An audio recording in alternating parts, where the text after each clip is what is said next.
I'm going to do a bit of a talk in terms of technology. I think saves lives. Well, I don't think, I know it saves lives. It's really cool. And I just want to sort of ask go around, what is it you guys are working to be? So what is it you want to do? What do you want to be? What do you want to do? Like cyber security or like software engineer. All right, okay, cool. Self? Software development. Cool. Software engineer. I'm shocked. I've never heard that many. Say again? You don't know yet? That's good. That's good. I'm still working it out. Cool. You boys? Match and Debbie. Nice. Games programming. Yeah, monkey game. Monkey game? Yeah, have you heard of monkey game? No, educate me. Why does that not surprise me, just in 5 minutes? Okay. Right, we'll come back to that in a second then. So, as we all see, we all love technology, and we're going to make careers out of it. We're going to do stuff, and I love technology because it's how we all get paid every week. It's how we go up to the pub, how we go do all different things. Right? It's amazing. So I'm going to sort of take you on a bit of a journey really for this works. I believe stories are one of the most powerful ways we can change the world. Right? So I'm going to share with you guys a couple of stories about my career and how it's led to what I believe is success, and it's all come from technology. So. Have a look. So, agenda today, I've got a job title which is called a technology evangelist. I made it up myself, right? And what it basically means is I love technology and I love sharing how great technology is with other people to go inspire other people to do some amazing things with technology. That's my job, right? And I'm going to speak to you today about tech for good. And I'm also going to teach you, which I think is really important, these 3 digital supervillains that I think are going to wreck all of your success if you don't know about them. And I think if you listen to what I'm going to teach you, and apply it, you can have anything you want. It'll be pretty cool. So we'll see where we go with that. So background on me, I'm a co-founder of a company called ThinkCloud. I'm also a trustee of a charity called Andy's Man Club. I don't know if anyone's seen it. It's okay to talk. Has anyone seen that in the room? Yeah, you've seen it. Also run a podcast, and I help Joe on the suicide prevention programme. We've got a male task and finish group because I don't know if you guys are aware, but 1 man every 2 hours in the UK takes their own life, which is an alarming stat. So we're trying to do some good work there. Background myself, born in 1981, just been 40, struggling with that at the minute. But my parents had multiple businesses. We run pubs, restaurants all over the UK. I'm dyslexic, but I only discovered I was dyslexic 10 years ago. I went to 10 schools in over 10 years, and I lived in 9 locations. So change for me was, I was used to it. But I came out of school getting told that I'd never be anything, I'm useless. I used to have to write loads of lines, and I got them all wrong because obviously I'm dyslexic. But I've had loads of success in my business and my career, and it's all been because I'm not very good and I'm not very smart. So I've had to use technology to enable me. I've had to use technology to allow me to do things that naturally I couldn't do. And my big why is to help people succeed by using technology, within their lives. So, a bit of background on me. So Andy's Man Club, we won a Queen's Award this year. It's the highest award you can get, obviously, from the Queen. And she don't just give them out, you can't apply for it, you get given it for the service you do. So really proud of that award. Also personally got a High Sheriff's Award, again the same, gets given out. And Joe, you got one for the great work you did. Little picture of us there, Joe, getting our awards.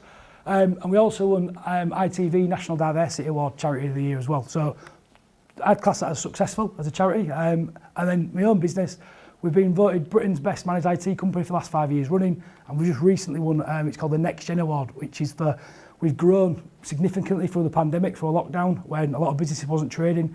We've doubled in turnover, doubled in size, right? So I put that on there not to impress you, but to impress upon you, without technology, none of this would be possible. And when we go look at my own background, I left school with no qualifications, but I was a carpenter, joiner, and worked in construction. And it just happened that the way my dad used to tell me was go to school, get a good job, buy your house, and make sure you work really hard and you do a good job. That's the way I was brought up, right? And it just so happened that I took that literally and I ended up climbing up the ladder within a business. And the business was founded in 1946, doing construction. And you guys will be too young to remember, but I'm sure a couple of people remember Skelton's Bakery in the room. It was basically like a Greg's Bakery, but from Hull. And that's what they used to do.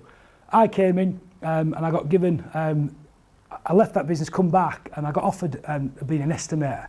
But just bearing in mind, I didn't know I was dyslexic. I couldn't really read or write properly.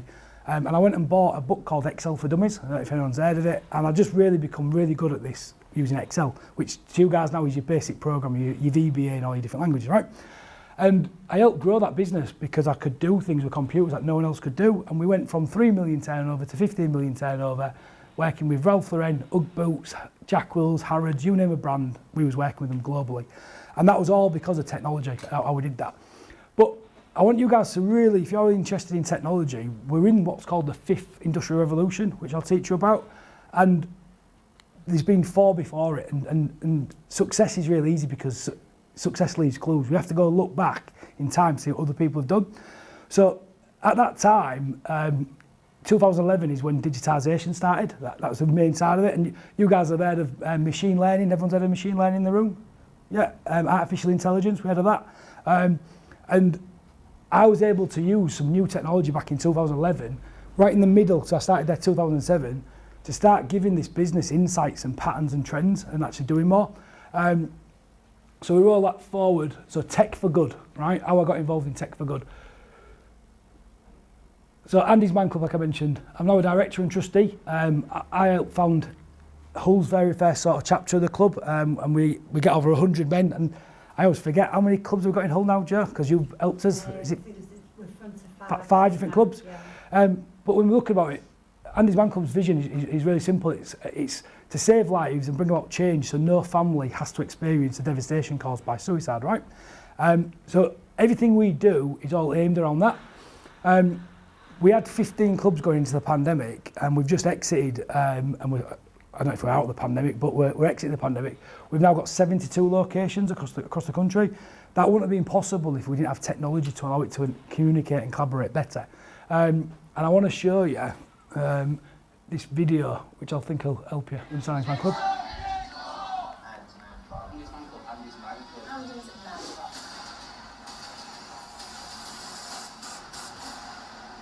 Everyone that goes to their own group says it's a brotherhood that they've got. It's like having a second family.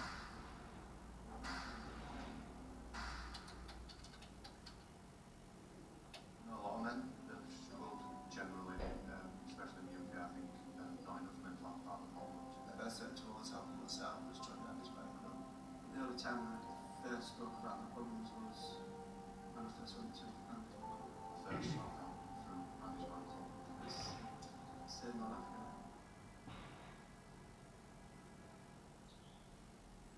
Oh, come on, play.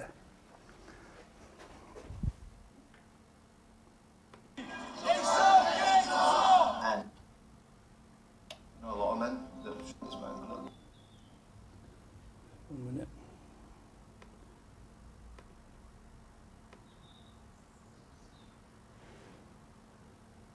Andy's man club.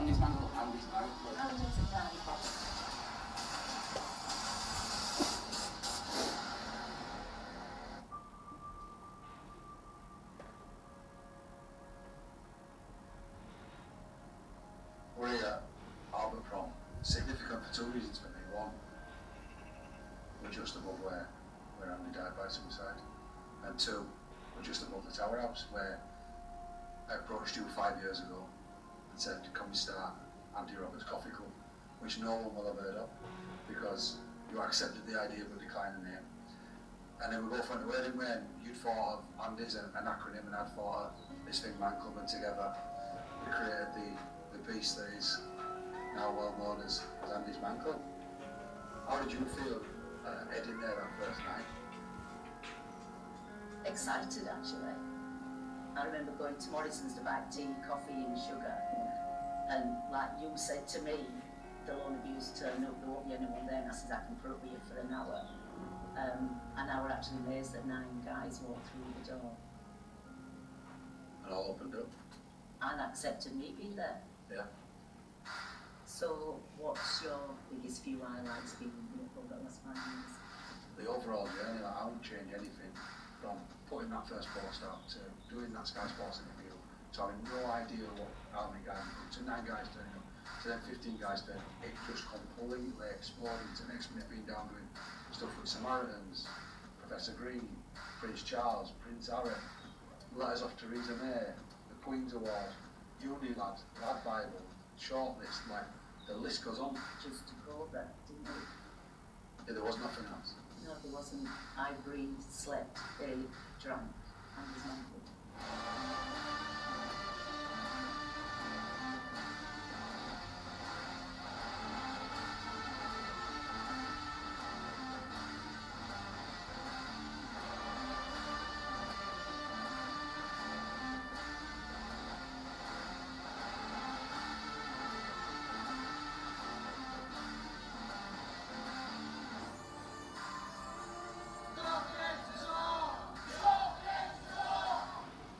Everyone that goes to their own group says it's a brotherhood that we've got. It's like having a second family.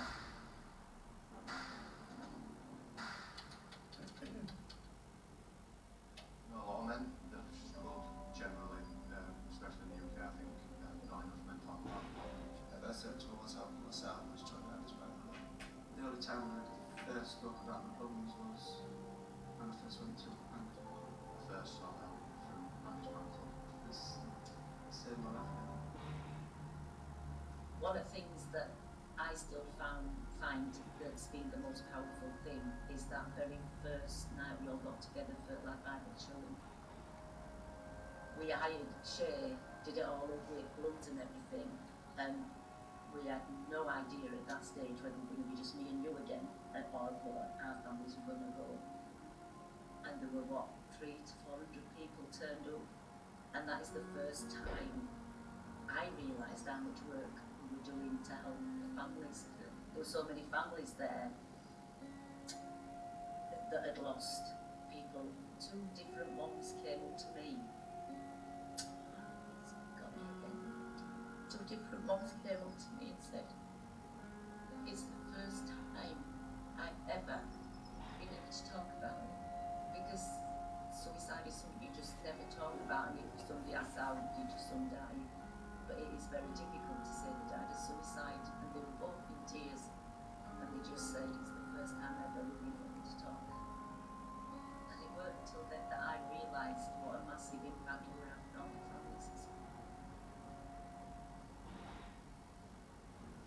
So I'm going to leave that there because I'm mindful of time.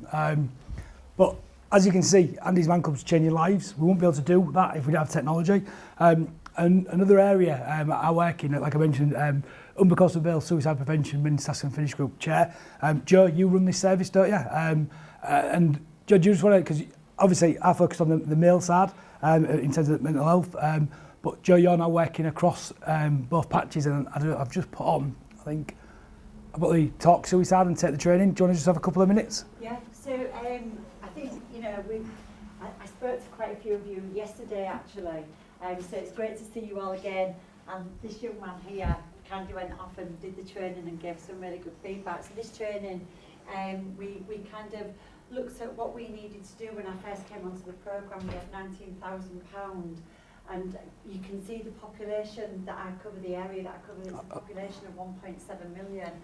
So we go right up to North Yorkshire and across the river to North East Lincolnshire, North Lincolnshire as well. But what am I going to do with £19,000? How is that going to ever reach anybody? So we thought about doing a campaign, and what we thought was, or what I thought was, I'm a service manager, I'm a mental health social worker, I've worked in mental health for 34 years. And what came to me was that actually we need to train people. We need to get people educated around suicide prevention. There's a lot of what we call myths and taboos. People don't want to talk about suicide openly. So there was some training, and it's called Zero Suicide Alliance training, which is what you took yesterday. So it's a 20-minute training that people can do. And from there we started this campaign. So we used the £19,000 to start off a campaign. There is only me on this programme, I run the programme, but I have to work with different people, otherwise it wouldn't work. And the likes of Leon and Zoe have just been absolutely integral really in us being able to develop that and to spread the word for this training. We're actually up to 13,500 now, and my role, I'm on a secondment, which means that I'm only there for a temporary period of time. My role finishes next July, although I have just heard this morning that we might be getting some more money for the programme. I want to get to 20,000 by next year, because the more people that can go out there and take the training the more lives that we'll save. You probably all been touched in some way or form by somebody that's not feeling great, sort of having a few issues in their life. I'm not going to call them mental health issues because we all have problems, we all deal with different things, but actually there's times in our lives where we might feel like life might not be worth living, and we need to support one another, and who better than you lot as a group to be able to support one another. But we wouldn't be able to get that training out there if it wasn't for doing this training online. And Leon knows I'm a real technophobe. I'm not very good with technology. I really struggle with it. But this has been absolutely amazing. And we have people, all sorts of people, contacting, emailing through, saying they've taken the training and they've actually saved somebody from taking their own life.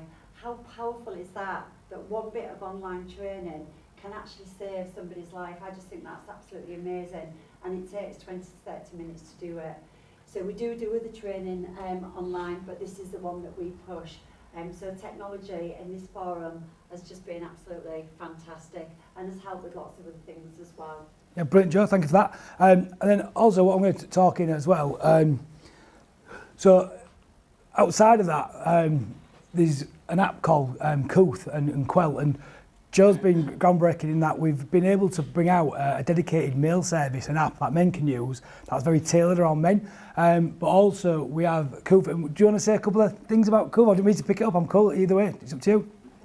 Okay. Yeah. Just to give you an intro in terms of what COUTH is, what it does. Okay, so Keith, woman who invented COUTH nearly 20 years ago, was a counsellor for survivors of domestic abuse. I don't want to be on camera. She was a counsellor for survivors of domestic abuse in Stockport. The internet was just started taking off, and as is normal in accessing counselling, males are rubbish. Sorry, you're rubbish. It's getting better, obviously. But it's about 95% female to 5% male who access face-to-face counselling. So she thought, if I can take away the stigma, if I can put it on the internet, if I can make it available, and literally every kitchen table came up with COUTH. So as it says, it's free, online, anonymous counselling, support, emotional health and wellbeing for young people here in Humber, Coast and Vale. Obviously the adult service as well, which Leon's talked about, is a Quell service which is available as well. That's relatively new, probably about 4 or 5 years old, but it's been going now for nearly 20 years. I've got a demo as well, which I'm going to quickly show. Okay. So, it started off all those years ago. We now work with virtually every local authority in England, most of Wales, some in Scotland, internationally in South Africa as well, which obviously is a bit of a challenge. But yeah, it's such a fantastic, well-used service because it is exactly what it says on the tin. It's free, it's anonymous, it's private, it's confidential. So you can go and talk live to a counsellor, you can take part in the discussion boards, you can just send messages to the counselling service if you want to, rather than talking live to you. Loads and loads of different interactive ways that you can get that emotional health and well-being. As the message has been going through, it's digital, it's online. You wouldn't be able to have this if it wasn't for the digital services. Thank you for that. Can I just ask on COUTH, is that one, because I know with Quell it's anonymous, is it the same for... Yeah, it is, yeah. Yes, it is, yeah. Yeah, you sign in with a username and a password, so you're not using your real name, you don't give any details about yourself to anybody at all. It's all moderated to make sure it is still safe and confidential. Yep, so that's another great, and I'll show you a quick 1 minute video so you can see this.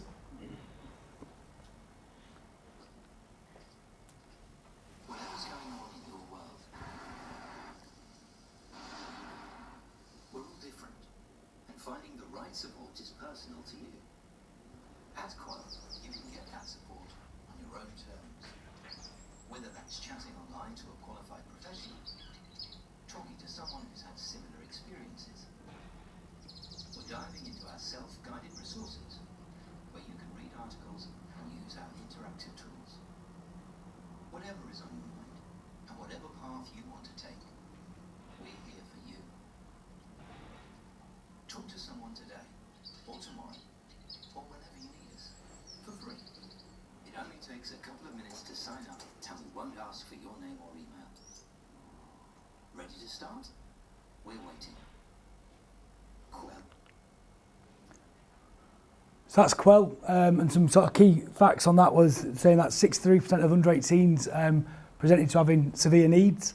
Also 7% of adults, seeking, that was thinking about hurting themselves, and a 40% increase on the previous year, and 41% of users feel like they feel nervous every single day, right? So it's just huge, So without this technology, we won't have the impact. So where I'm going to head now, we've mentioned the Quell service. I'm probably going to be 10 minutes. I might run over a little bit because I thought it was 40, so I'll go quick. So a couple of bits. I'm going to give you a real quick snapshot, right, of we're in the 5th industrial revolution, right? And you guys who are interested in tech really need to understand this. Even if you're not interested in tech, you need to understand this, right? Because success leaves clues. So let's roll it back. The first industrial revolution was mechanicalisation, taking steam engines, right? And who knows in this room what an API is? Anyone know what an API is in this room? No, right? So if you There's an application programming institute. there we go, he's on it, right? But if any of you developers in the world, you need to understand what an API is, because what an API is, when we went from mechanicalisation to electrification, right, we had the steam engines, and all these different engines had cogs and pulleys, and cogs and pulleys allowed one machine to connect to another machine, to connect to another machine, to connect to another machine, and that's all of a sudden why we had the full industrial revolution where one machine was doing one thing to another thing, right? Roll this forward, the digitisation age, 2011, an API is a piece of code that connects one application to another application, and I want you to think it really simple of, it's no different to the Industrial Revolution where we connected one machine to another machine. It allows us to do some amazing things, right? And all these APIs that are getting written solve so many business problems. But the age we're getting to now, and we've just entered it into 2021, right, is called the responsive age.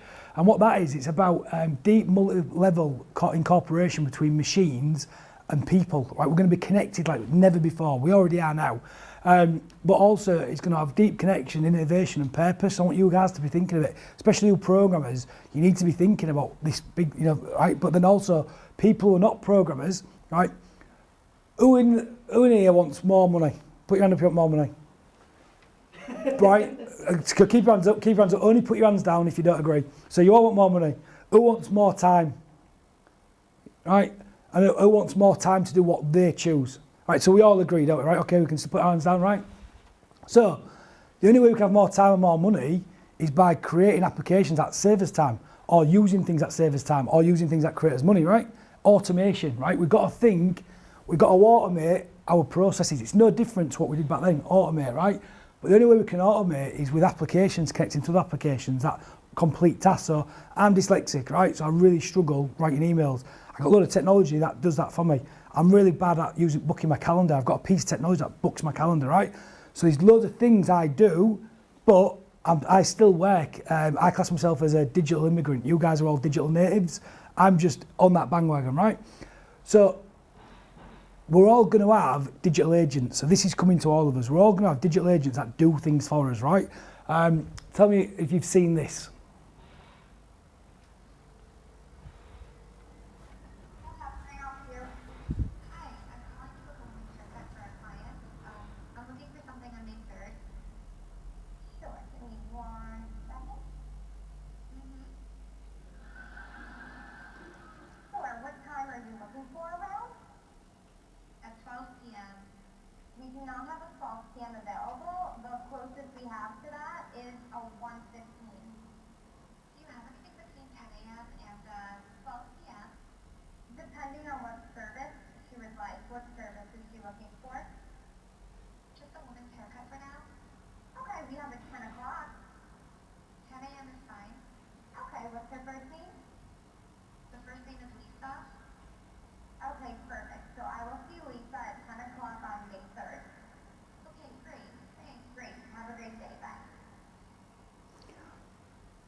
That technology has been used for the last 3 years. We're all going to have digital assistants making digital appointments for us. Things like, when we've got car insurance renewals, good example, right? Or gym membership, or we need a new mobile phone contract. Our digital agents are going to go out to the market and look for the best deal for us. And if it meets our criteria, it'll sign that deal for us on our behalf like that. If we need to get a hair appointment, go get your nails done, whatever it needs to be done, we have digital assistants doing that for us, all built in. So the possibilities of this are endless of where it's going. So where I want to finish up, and I'm going to finish up, I'm going to try and do this in 7 minutes, right? So, who agrees then that technology is awesome? We all agree? Yeah, right? Even you agree, that's good, we're winning then, right? So, what I want you guys all to think about though, and really take this bit serious, right? Because I think these 3 supervillains that are going to absolutely crush your guys' success, right? And these are 3 things that I've really worked on that have allowed me to be successful, and let's roll through them. So number 1, digital overload, right? So we only have to look at the minute. So there's a stat. So back in 2010, and I used this stat for our audience yesterday, this is when the internet sort of was first really becoming a thing back in 2000. It was starting to really drive traction. And Eric Schmidt back then was the CEO of Google, and he said, back in 2010, so we're going back in time, he said, every 2 days we create as much information as that's ever been created from the dawn of history to 2003.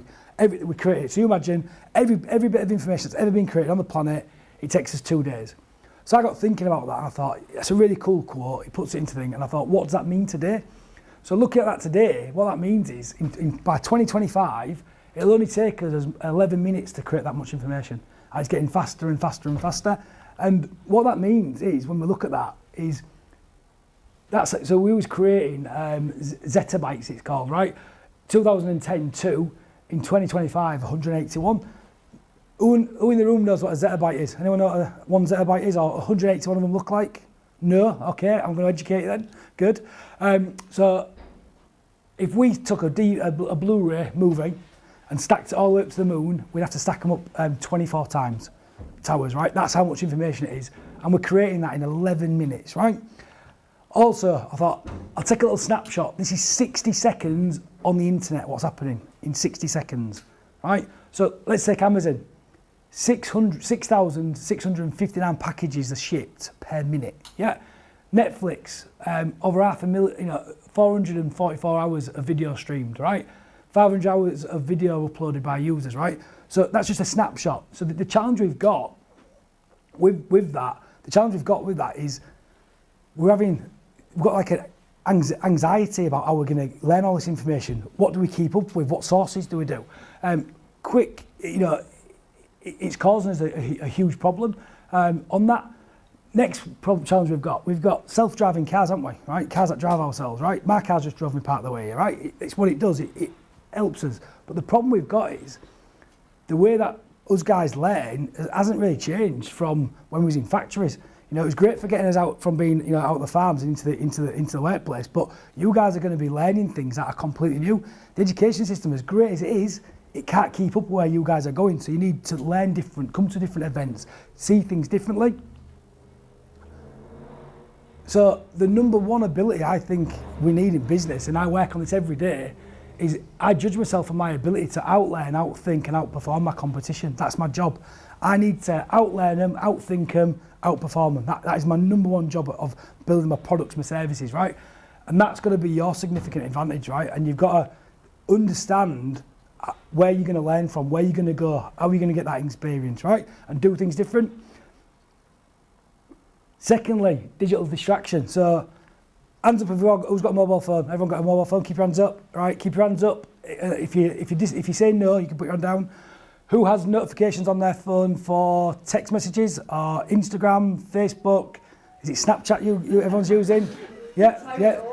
You haven't learnt the memo. Turn it off. So, email, right? So my next question: why? Someone answer me. Why have you got it? I can stay in track of what's coming in now. Anyone else? It's cool. Right, so think of it. Right, so I'm a very busy man, right? I run multiple businesses, do multiple things, don't I?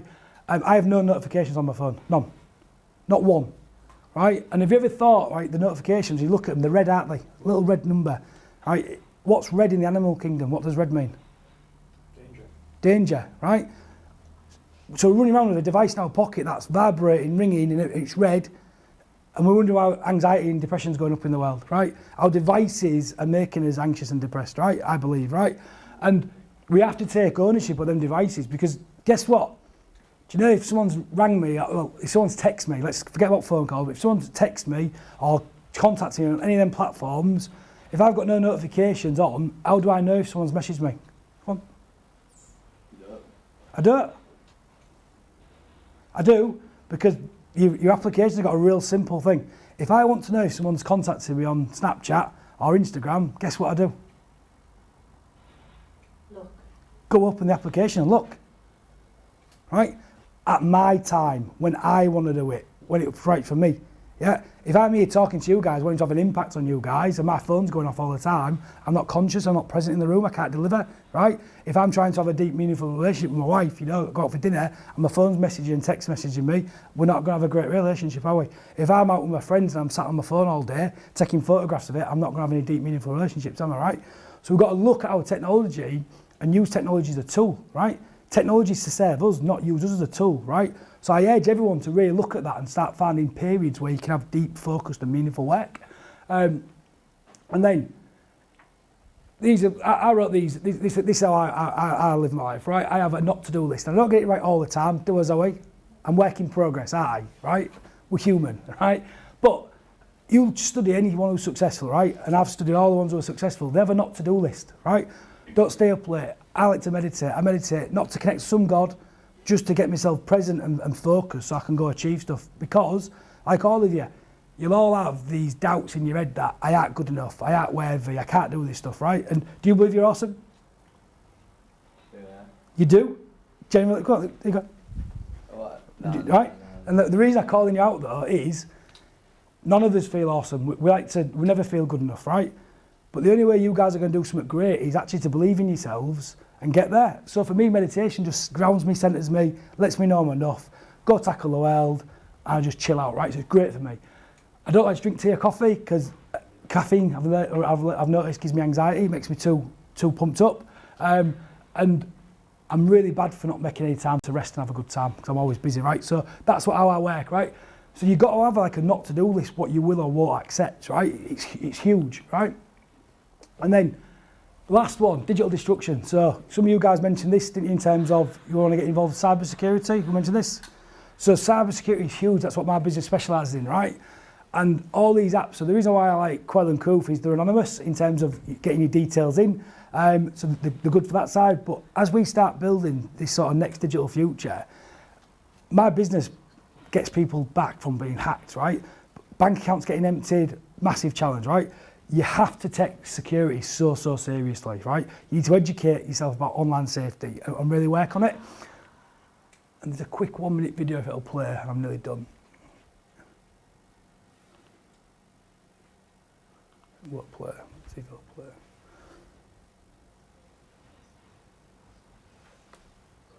It won't play. It doesn't matter. But it was basically a live hack going on and the impact it has on the business. But the bottom line is, and I always like to ask sort of these questions, and these are questions I ask customers who come and work with us and when we're trying to do security services. So, do you know the difference between a breach and a compromise? Does anyone know the difference between a breach and a compromise in the room? What's a breach? What's a security breach? Any ideas? Someone getting through, like, security. Like, Yeah. Yeah, and a compromise is someone sharing something they shouldn't have done, you know, or clicking on something. So someone's one coming in and the other one someone's going out, right? But what would happen if you lost all your money, right? And that's what these hackers are doing, emptying bank accounts. So we've got to take security so seriously. But I also think, along with Facebook, how many times have you seen Facebook or Instagram accounts getting hacked? All the time, right? And it's simple technology, so I've just had to log on to someone else's computer system, yeah? Right? But to get into my account, we need a little USB key. It's a real simple thing. It's got biometrics on it from a fingerprint. Now, if I don't sign out of that, my system's linked to my GPS of my phone. It'll sign me out automatically, right, across all my accounts. I don't know my password, right? It creates a unique one every time I put that in, right? Simple technology, but across all my apps, all my devices, right?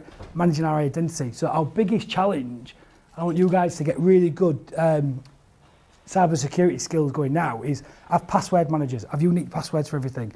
Treat your passwords like pants, right? Never share them with anyone, right? Never use them twice, and don't leave them on your desk, right? Good hygiene, right? And really think like that. I think that is it. And if anyone wants to find out more about what I do and what I get up to, you can take a little picture of that QR code.